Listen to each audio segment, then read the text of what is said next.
Dia kena kanker di bagian jaringan selnya yang ada di seluruh tubuhnya dia. Jadi tentara. Dari tentara. Senyumnya dia yang selalu membuat saya semangat. Dan dia pantang menyerah. Saya kerja seharian saya cuma driver ojol. Itu aja, istri saya nggak kerja mata. Harapan saya mudah-mudahan kedepannya dia terus sehat dan terus semangat, terus dia bisa mencapai cita-citanya.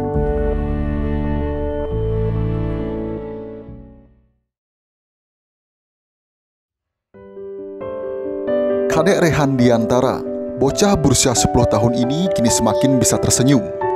Kondisinya kini terlihat semakin membaik setelah bertahun-tahun berjuang melawan penyakitnya.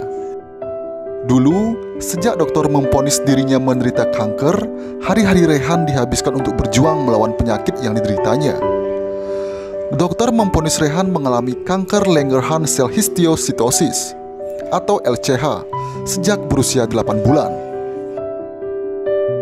Dilansir dari wikipedia.com, kanker Langerhans sel histiocytosis adalah kanker langka yang melibatkan proliferasi sel Langerhans, sel abnormal yang berasal dari sumsum tulang dan mampu bermigrasi dari kulit ke kelenjar getah bening.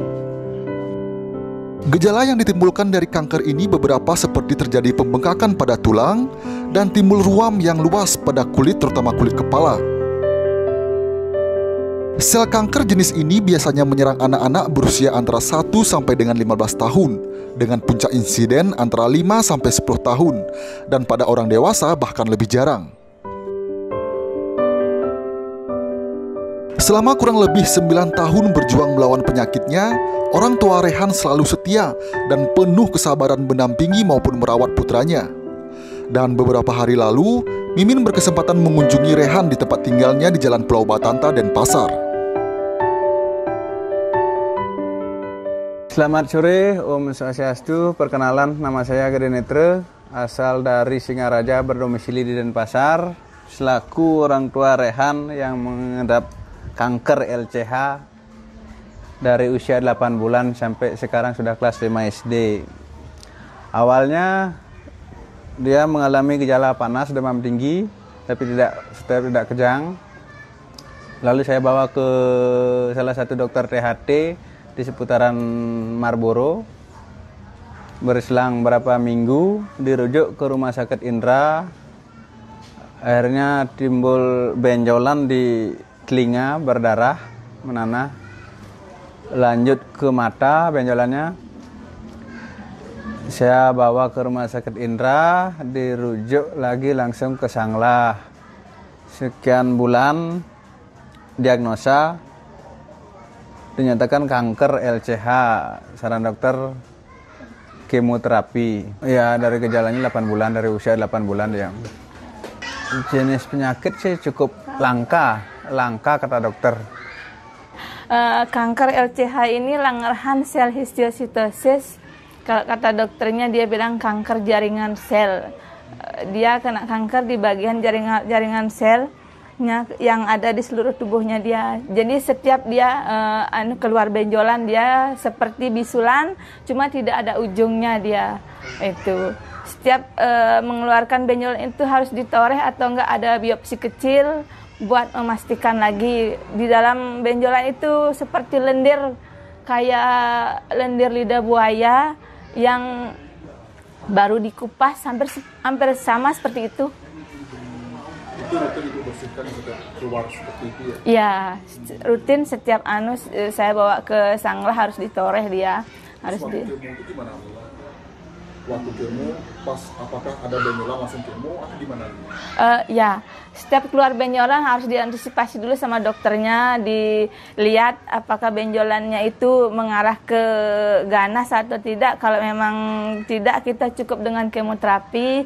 Kalau memang mengarah ke ganas, dia harus ditoreh atau enggak seperti di operasi kecil yang ada di tangannya dia, nih seperti ini. Terus ada di matanya juga, yang seperti ini dan ini.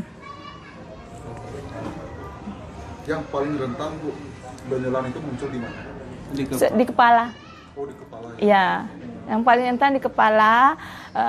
Dokternya tidak berani mengambil untuk tindakan operasi atau apa, cukup di kemoterapi aja. Dari umur 8 bulan sebenarnya, tapi kemoterapinya saya dari umur 1 tahun dia sudah mulai kemoterapi. Sampai kemarin, tahun kemarin dah, tahun 2019. Gemukan Bu ya? Iya. Itu gimana ceritanya Bu, kok bisa gemukan gitu? Dia banyak makan. Karena selesai kemo atau gimana? Dia enggak selesai kemonya udah selesai setahun yang lalu. Dia sekarang banyak makan, minum susu. Iya, minum susu juga. Dulu waktu pas sedang sakit itu saya lihat agak kurusan Bu ya. Itu gimana Bu? Apakah efek dari pengobatan atau gimana? Iya, efek dari kemoterapinya. Karena kalau kemoterapi otomatis dia merasakan mual dan tidak mau makan sama sekali.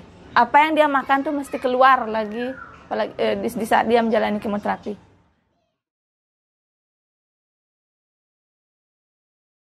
Lima kali protokol sempat jeda karena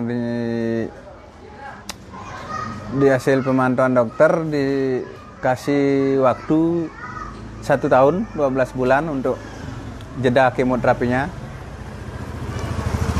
Selanjutnya dia kembali relapse, kumat lagi. Saya kembali bawa ke rumah sakit Sanglah untuk melanjutkan kemoterapi siklus selanjutnya.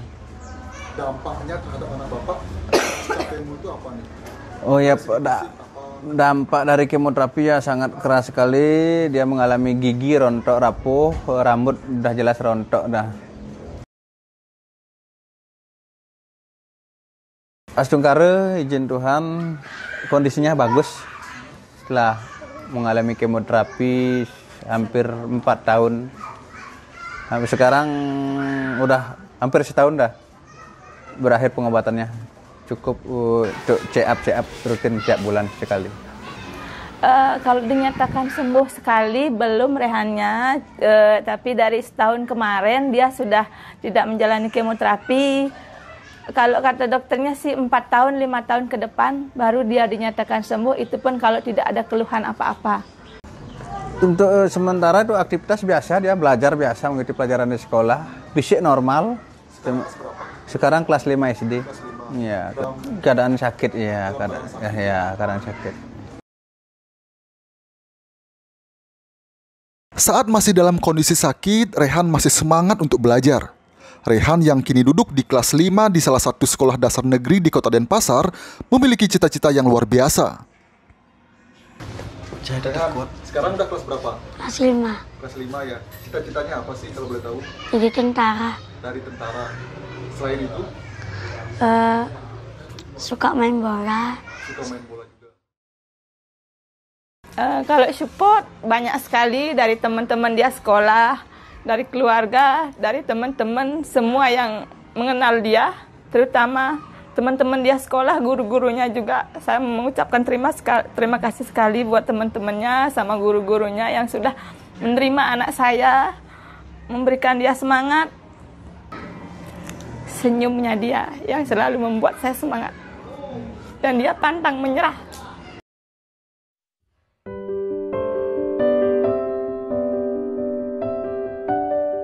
Untuk biaya pengobatan saya dari awalnya pakai dinas sosial dulu, sekian pengobatan pakai dinas sosial, lanjut ke ada program Bali Mandara,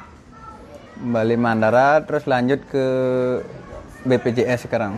Oh, BPJS. Iya. Nah, di awal-awal nih, untuk biayanya gimana?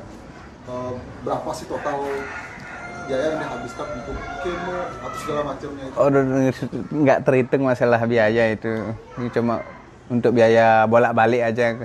Biaya pengobatan sih 0%, 0 rupiah ditanggung. Oh, karena ditanggung ya? Iya, betul. Terus Bapak sehari kerja seperti apa? Kerja seharian saya cuma driver ojol. Itu aja, istri saya nggak kerja rumah tangga. Terus untuk ininya, kesehariannya itu gimana? Bapak punya anak berapa? Anak saya ada 3, ini Rehan yang anak kedua. Terus yang lagi 2? Yang pertama normal, udah SMK kelas 2, yang paling kecil kelas 2 SD normal juga.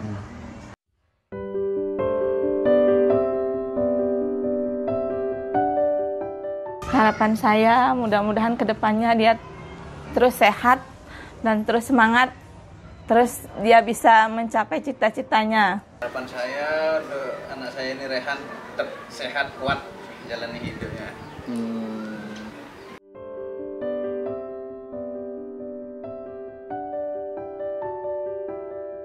Rehan bersama 2 saudara dan orang tuanya kini tinggal di rumah indekos yang terletak di Jalan Pulau Batanta, Denpasar. Ayah Rehan kesehariannya bekerja sebagai tukang ojek online.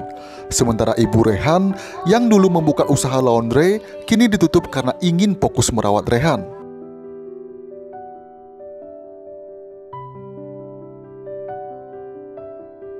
Semangat Rehan berjuang melawan penyakit yang dideritanya mengajarkan kita untuk tidak mudah putus asa meski berada dalam situasi gelap sekalipun. Mari kita doakan semoga penyakit yang diderita Rehan saat ini dapat disembuhkan dan kelak Rehan dapat menggapai cita-citanya.